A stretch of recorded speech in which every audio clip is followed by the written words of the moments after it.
You guys, I made the viral. Do I have something in my tooth? I have black pepper in my tooth. Caca. I made the viral. Oh well, fuck it. I'll get some floss. Okay. I made the viral chicken cobbler. And my son freaking ate it, you guys. That's a miracle with my son Nathaniel. And how he's a little Rudy Tooty Booty and likes to be picky. Okay? He ate it. And he approves, y'all. Nate approves. I'm fixing to show it to you guys. Hey, Jillian. Y'all want to see it? It's really, really good. Now, I will tell you guys, I altered the recipe just a little bit. He put 2 cans of chicken stock in it. I did not do that. I put the cream of chicken with the herbs in it, and then I put a little bit of water, the biscuit mix, the milk, and the chicken and the butter, and that was it, because I didn't want it to be jiggly and gravy-like. Mine came out so good, and it came out more like chicken pot pie consistency, not watery and gushy. I don't like that gushy look. So I just didn't put the 2 cans of chicken stock in, and it still came out so good. So good. So I was like really proud of it. I've never cooked anything off TikTok before, you know, and so I'm gonna go through this guy's content. His name is the Barefoot, your Barefoot Neighbor. I'm going to go through his content, and I'm going to, like, favorite a bunch of, like, really cute, easy meals like that, because, I mean, I'm not going to lie, I'm not Betty Crocker over here. You know, I would have never thought to mix biscuit mix from the Red Lobster biscuit mix, rotisserie chicken, and some cream chicken with some vegetables and make it into fucking casserole, you know? Like, that doesn't even... I don't even have the kind of brain to put that kind of, like, thing together, you know? So, anyways, yeah, it was really good. I had me a big-ass plate of it. My husband's going to have some. Nate had some. And it was delicioso. So, I'm excited. Hey, what do you need to talk to me about, Rachel? It was delicioso. Okay, so, anyway... Yeah, I just thought I'd come on and tell you guys that I just got done. Also, I just got done watching this movie called Otto. It's on Netflix. OTTO. And I will just tell y'all, I cried my fucking eyes out the whole time. Neil, your dog is literally turning in circles. She's like over here going. Come here, Jed. I'm gonna listen to She's using her radar. What, Nate? No, you ain't skipping school, son. You know why? Because the next day is a field trip. I know. We're not skipping school, especially if the next day is a field trip. Especially. Trying to skip school on the day before field trip day. And I got good stuff to put in your lunch, so you'll have a good lunch for the field trip day. So it's going to be a party. Okay? OJ's so mad at me. Just send me a message, Rachel, okay? I answer all my DMs. My videos over on YouTube anytime, baby, anytime. My videos over on YouTube are doing really good. I'm actually really happy with the amount of people that are watching my videos, even though I had to start my whole damn channel over again because Jessica Kent got my channel deleted. And I can say that firmly, with quite certainty, that it was her and her Ride or Hide crew that got my channel deleted. But, like I've said in the past, that's okay. Because my YouTube channel was never about being popular or making money. My YouTube channel was about helping people that were on medication-assisted treatment not feel so alone. Because when I started my journey on YouTube, I had basically just gotten laughed off of Facebook for being honest about being on Suboxone. And I was looking for a community of people who were going through the same thing I was going through. So slowly but surely, my community is coming back together. We're already at, I think, 299 subscribers. Which, do you know how many? Yeah, you can contact me on either one.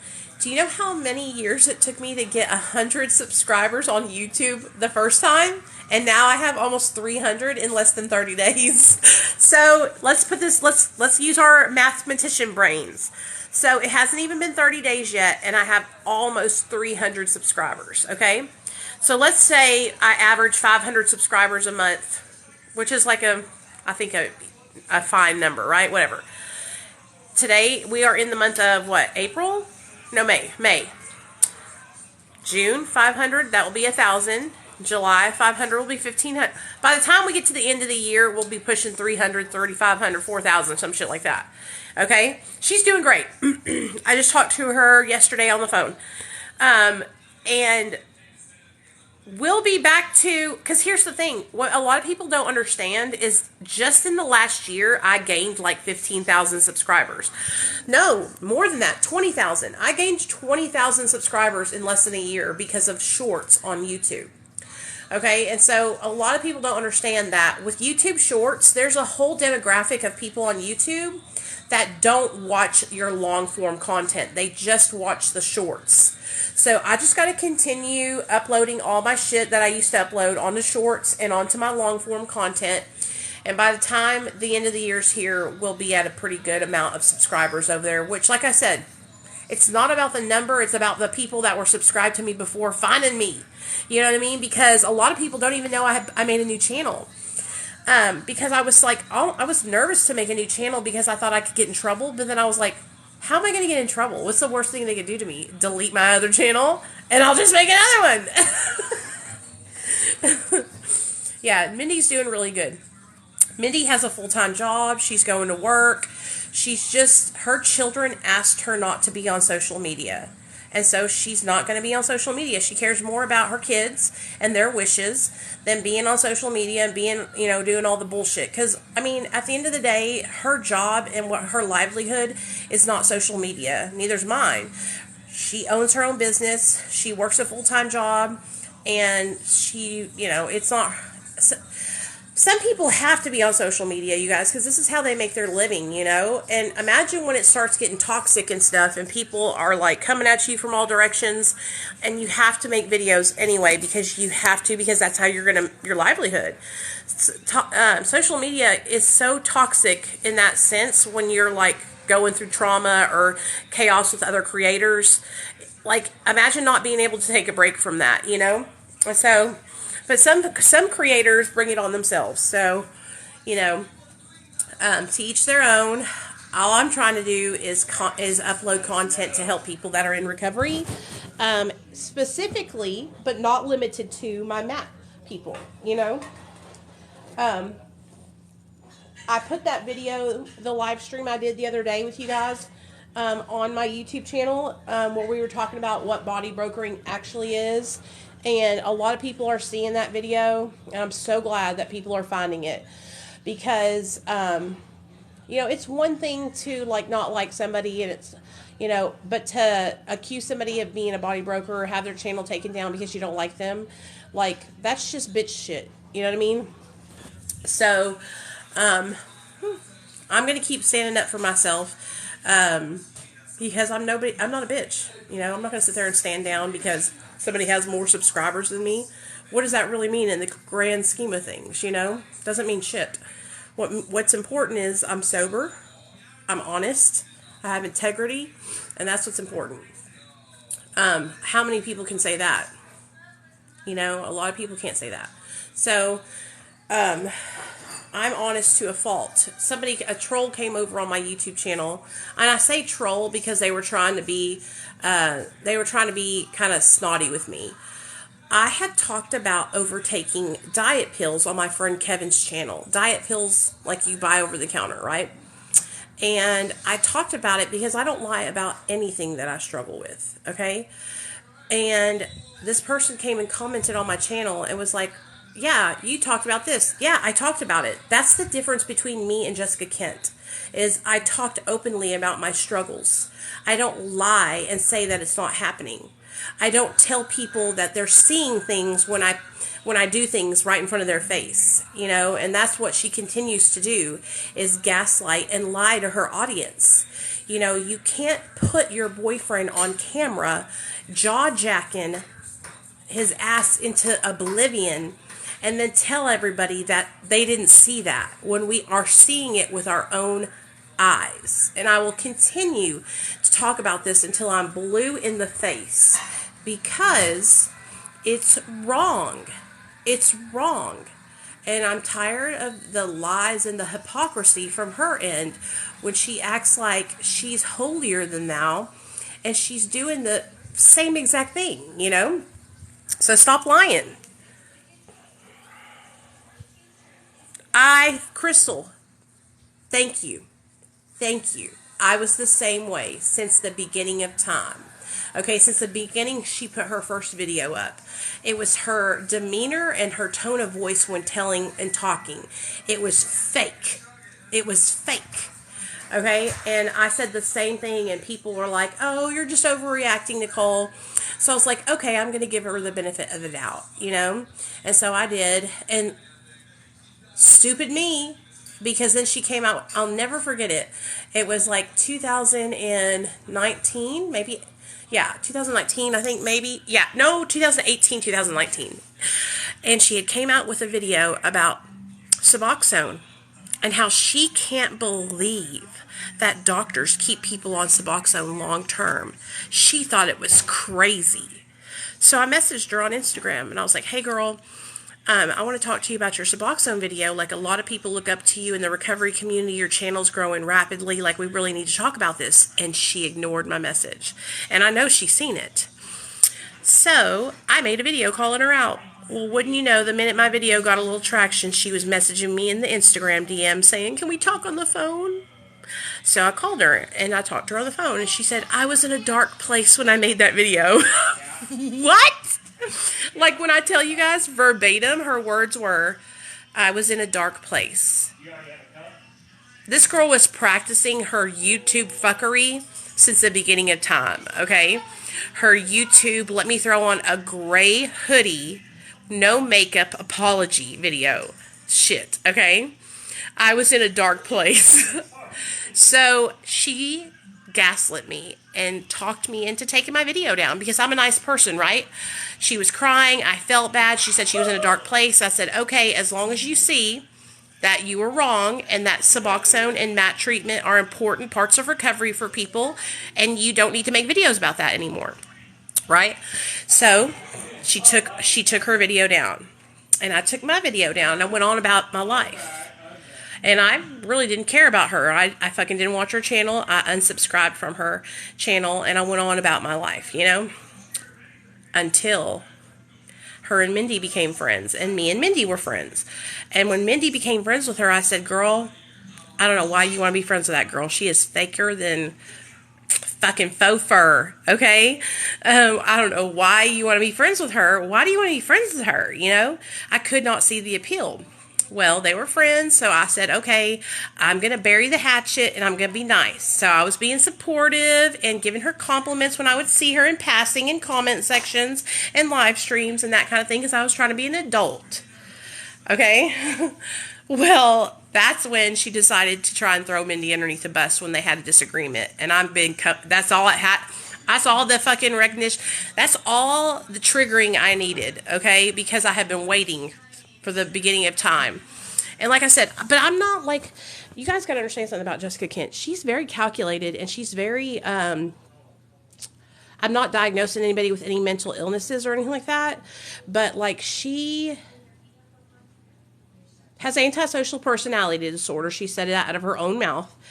And she kind of will sit back and wait and like stew on things. So whenever all that stuff happened with her and Mindy, and I was sticking up for Mindy, she grabbed a screenshot out of my comment section, or out of my description box on my YouTube channel, which was my screenshot that said, if you're looking for Suboxone treatment in California, here's a phone number, which was Dr. B's phone number. And then if you need it on telemed, here's recovery delivered link, which honestly, my mistake, my bad. I didn't know that you couldn't put third-party links in your description box of your videos on YouTube. Now, you can if they're leading you to like illegal substances and you're just ordering them and they come in the mail. And that's what she did. She reported my channel to YouTube and told them that I was listing third-party links that were selling illegal substances without a prescription or legal substances without a prescription, which was not what I'm doing. The telemed links were to a doctor's office. You have to see a doctor.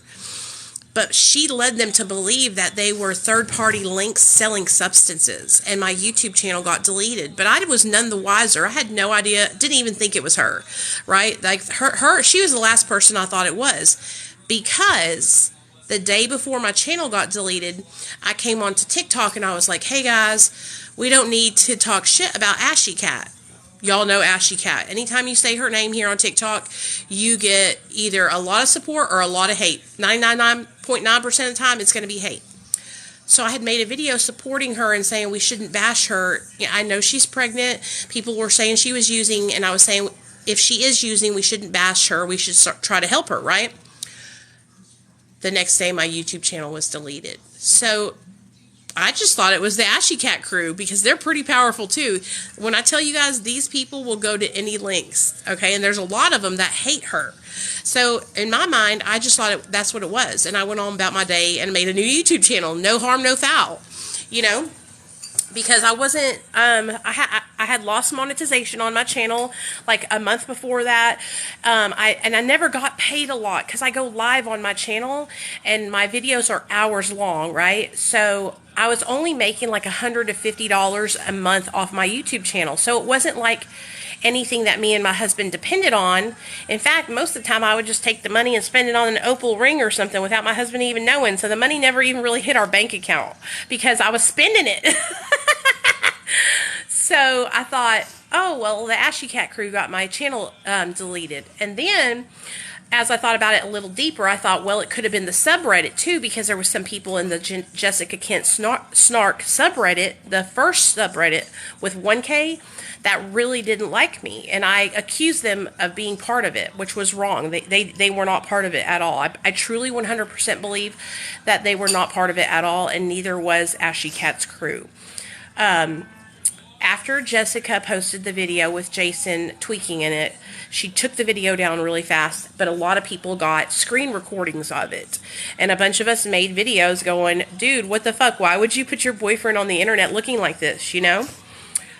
Well, she got upset about that, and that triggered the fuck out of her. So she went and told on herself and posted screenshots of my description box to my YouTube channel, in a YouTube channel where she insinuated that I was a body broker, to basically say, look, I got your channel taken down, Nicole. It was me. That was her sending the signal to me.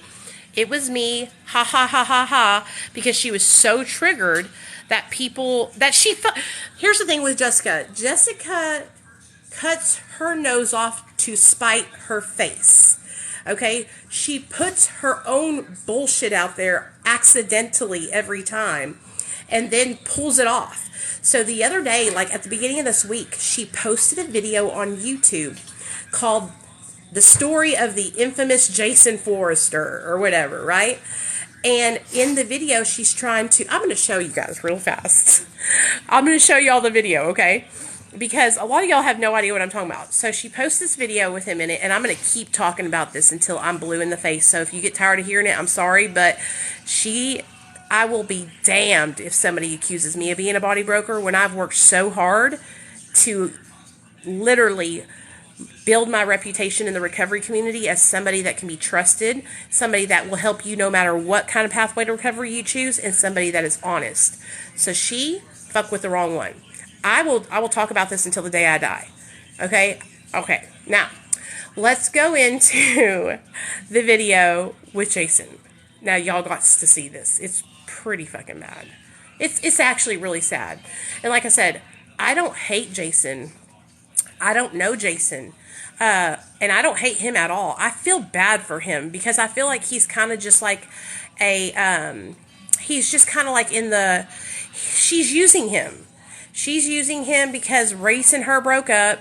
Reese don't want to be with her. She doesn't want to be with Reese. And so she's using Jason to try and make Reese jealous. It's kind of crazy, if you want to know the truth. But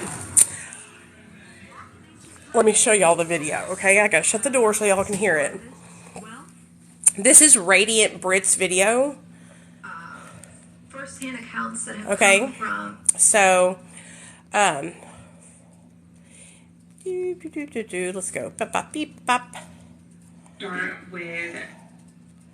Okay, here we go. No, they didn't. No, they didn't. But they did, because it's all in there. So I want to start with. Start with jailhouse lawyers. The guy that says the feds are better than the state, he's a fucking liar. Don't listen to him. Punch him right in the mouth when he tells you that shit. Yeah, it's horrible. So you're from Chicago. How in the hell did you even end up in Arkansas? I went to prison for stealing a Mustang GT Cobra off dealership lot.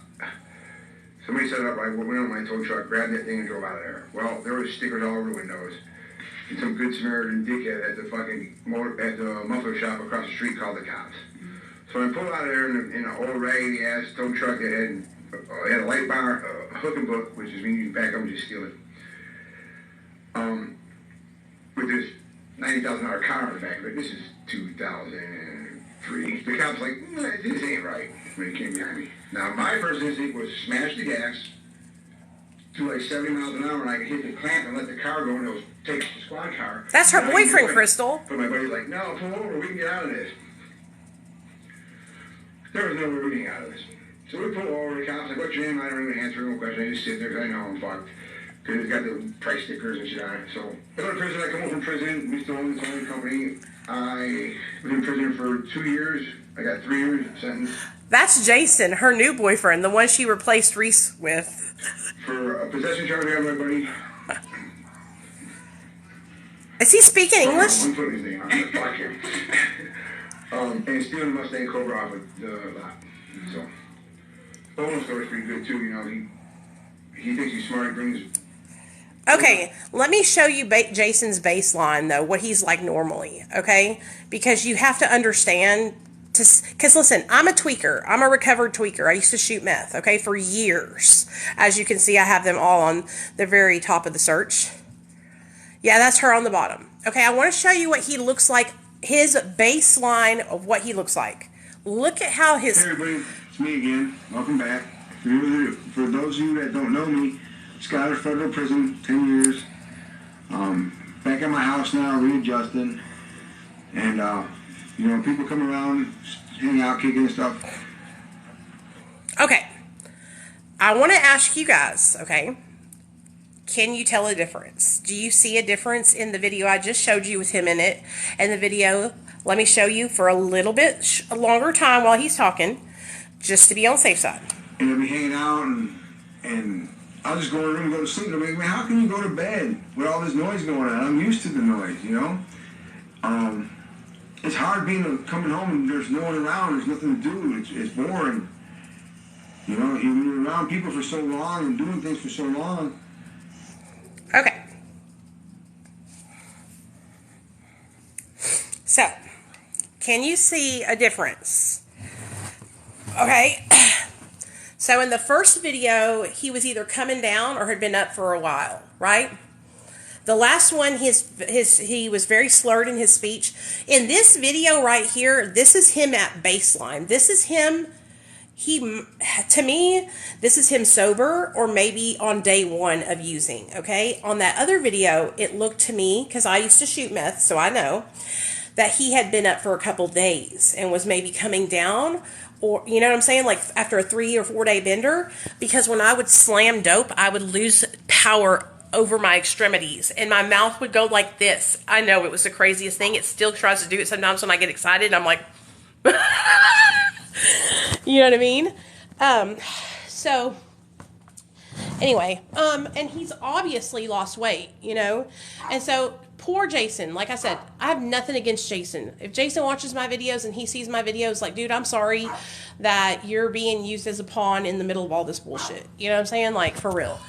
Because I don't have nothing against him. If I did, I would say something to him, He has my cell phone number. I have his cell phone number. A lot of people go, why do you have his cell phone number? He asked for my number. And Mindy gave it to him because I told her she could. And he texted me a couple times. And we never talked about anything about Jessica. He just texted me a couple times. Nothing came of it. And I didn't text him back. He had said he wanted to talk to me. I said, you are more than welcome to call me anytime.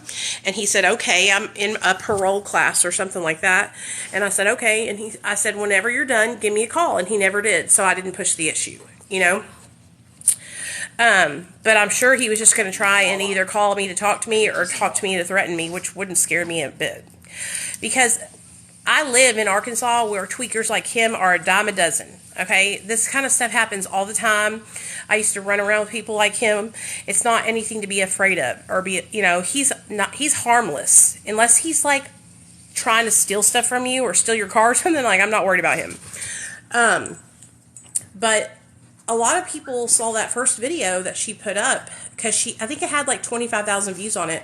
Well, no, did it have that many before she took it down? I'm not sure. It had quite a few thousand views on it before she took the video down. So a lot of people saw it, and people got screenshots of it and screen recordings of it, okay? So they uploaded it into the Jessica Kent Snark, and that's where all this second line of drama started happening. So, I think a lot of it is not even drama. Like, a lot of us are in the recovery community, and we have tried to say, hey, Jessica, like, you're not being honest. It's obvious that you're not being honest. Why don't you tell the truth? A lot of people would support you, and she continues to just gaslight people and be dishonest, And so a lot of it's not even people it's not even drama. It's just people calling her out for her behavior. You know what I'm saying? Holding her accountable.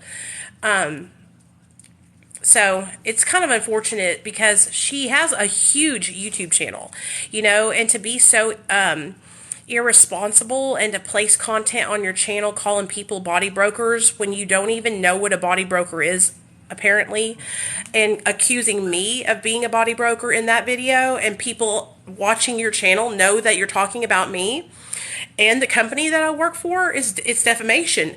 I don't have a lawyer, but Recovery Deliver does, and they could sue the fuck out of her for that shit, So, anyway, absolutely, she did. Absolutely. And it makes me sad because it's like, whenever Mindy and her had that argument, like, Mindy didn't go straight to the internet and start telling all of Jessica's private business. Jessica did that. And that's how Mindy had to respond. You know what I mean? Because Jessica told people that she was like a snitch and shit. And basically stuff that could get Mindy like really hurt, And so, anyway, it's sad. It's sad, not because of Jessica, but more so because she can't see that, like, bringing people around your children who are high on meth is not safe for your children. And, like, why does she continue to think that's okay to do?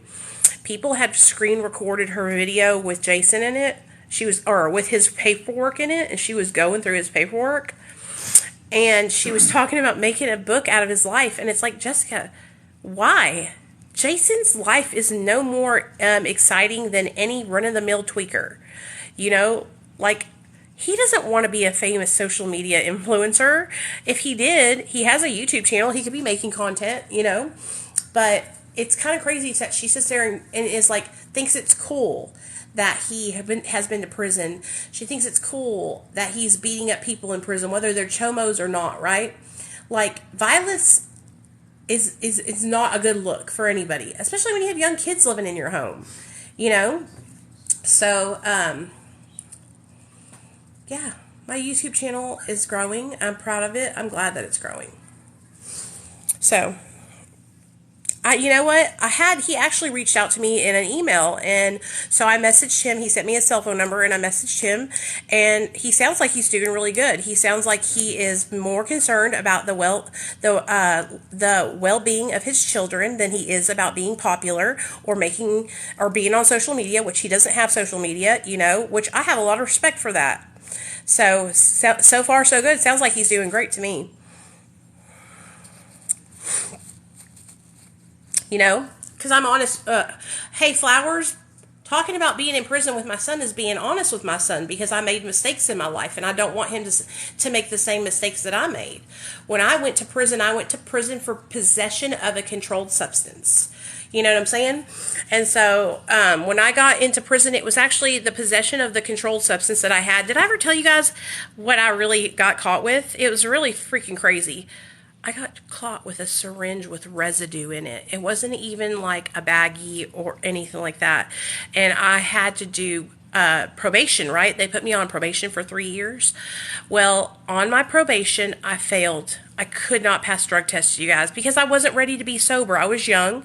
How old was I when I got caught? It was 2008. So I graduated high school in 2000 and I was 18. So if it was 2008, then I was probably 26. Yeah, 26. So I got caught with meth when I was 26, residue. And, of course, I had no lawyer. I had to get a public defender.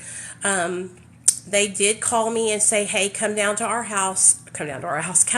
office. And they offered to take my charges away. But I had to tell on the people that I was buying meth from. And so I didn't know whether I should do that or not, because I didn't know anything. I had never been in trouble, right? And so I went home to my mom and dad and told them what the detective said. They said, hey, I told my dad, I said, hey, they said if I told on the people that I buy meth from, that they'll take my felony away. And that's when my dad told me, absolutely not. You go to prison. You go to probation. You do your time. Because if you tell on somebody and they get mad and they come here and they start fucking with his family, and I'm too old to go to jail, is what my dad said. So I did what my dad told me to do, and I said, no, I'm sorry, I can't do that, and I will take my time. And so they gave me 3 years probation, and on those 3 years, I think I made it like a year, but I failed like 10 drug tests, almost every one of them. And that's when they said, okay, we're going to send you to rehab first. Okay, that's what my dad said, basically. But I didn't know. Y'all gotta understand something. When I got caught with that syringe, I was so naive, you guys. Like, I had lived a really sheltered life. I grew up in a Pentecostal home where we couldn't cut our hair, we couldn't wear makeup, we couldn't wear earrings, we weren't allowed to listen to Michael Jackson or any secular music for like years. Okay, so I really didn't know anything about anything. I was just using drugs because I liked the way they made me feel. You know, I had met these people in high school and I was really easily influenced because I wanted to fit in, because I was very insecure. I always felt like I was really ugly. I was fat. I was brown. All my girlfriends were blue eyes and blonde hair, skinny and tall. And I always felt like I was just not the same as everybody else. So when I found substances, specifically stimulants for the longest time, that's where I was like, oh, wow, this is everything. I can be skinny. I have confidence. I can do everything I want to do. Like, it just made me feel like I was on top of the world, you know? And then I found opioids after I got caught with all those drugs, the meth, and I think I had a bag of weed in my glove box. After I got caught with that, the guy that I got caught with, he had all the meth on him. Yeah, I was really skinny. You want to see a picture? I'll show you. Hold on. I was a very skinny girl. Oh my God, y'all. I'm getting old. Oh, I got a cramp. Oh my. You know when you get like a thigh Charlie horse? I got one in the side of my thigh right now. Okay, hold on. That motherfucker. I'm going to show y'all my old Instagram. And you can go and look at it if you want to yourself. My old Instagram was Nikki D's, NICKYDZ. And this was your girl, higher than Cooter Brown. Look at them collarbones popping. Look at them collarbones pop in. Can you believe that was me? Okay, hold on. Let me show you another. I'm going to show you a full body length picture now. A bitch was sexy, though. Go ahead. You can admit it. A bitch was sexy. A bitch was sexy.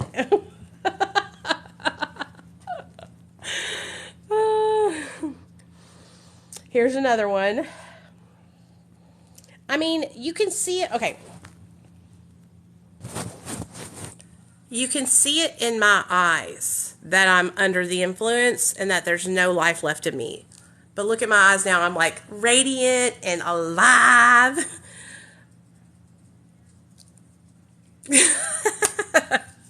Yeah, I look a lot better now. Look at me. I might be a little chunky, but I look better. You can see the light in my eyes. Exactly. And whenever I'm using, that's what will give it away. If I ever was to relapse, right? Every time you can go to my eyes and that's where you'll see it. Let me show y'all some more pictures. Because a bitch could not, I couldn't hide it. Look at that. Look at me and Neil. That's when me and Neil first met, you guys. We were both high as hell. And now look how cute he is. Say hi to everybody. Cutie. He just got off work. I want to show y'all another picture of me and Neil. I mean, we were star-crossed lovers, y'all. Oh, look at, but do you see all the pimples on my forehead? I used to have the worst acne whenever I was in my active addiction.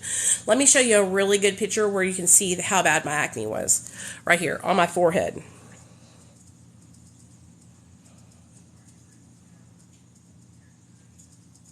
Yeah, we were both in active addiction when we met. We got sober together, too. We got sober together after my little boy was born. We both got sober. I went and got help. He got help.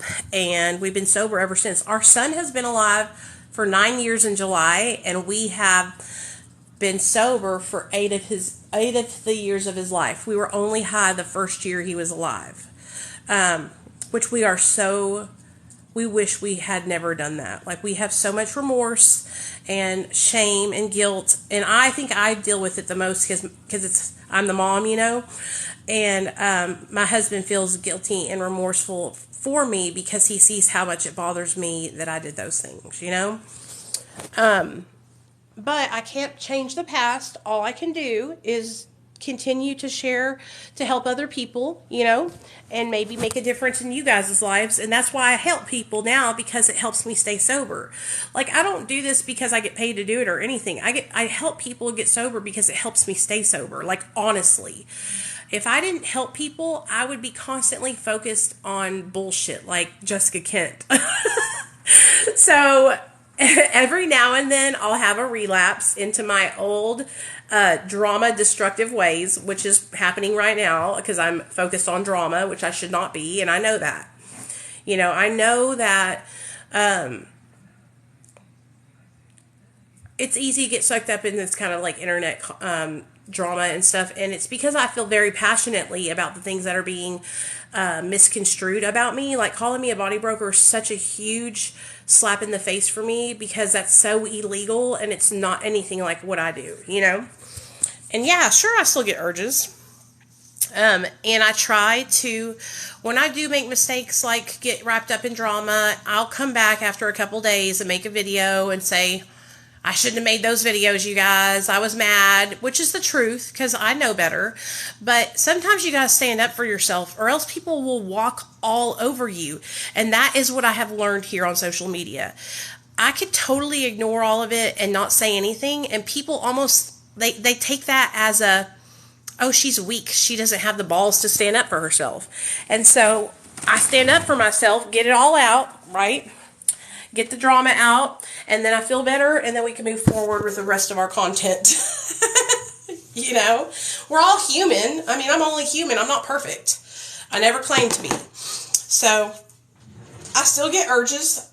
The only urges I really get is to use methamphetamine, not opiates. Sometimes benzos, but when I have those urges, I think about my son. I think about all the things that I would lose if I didn't brush my teeth, y'all. I just took my tooth out. I lost this tooth this year, so I had to get this fake one. I think about all the things that I have to lose, you know, and I think about my child, and that helps me to stay sober.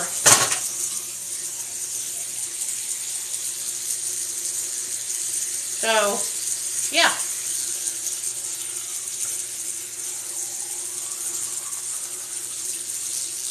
No, I don't do the behaviors that I did in active addiction at all. At all. When I was in active addiction, you guys, I was a hot mess, okay? Like, it was bad.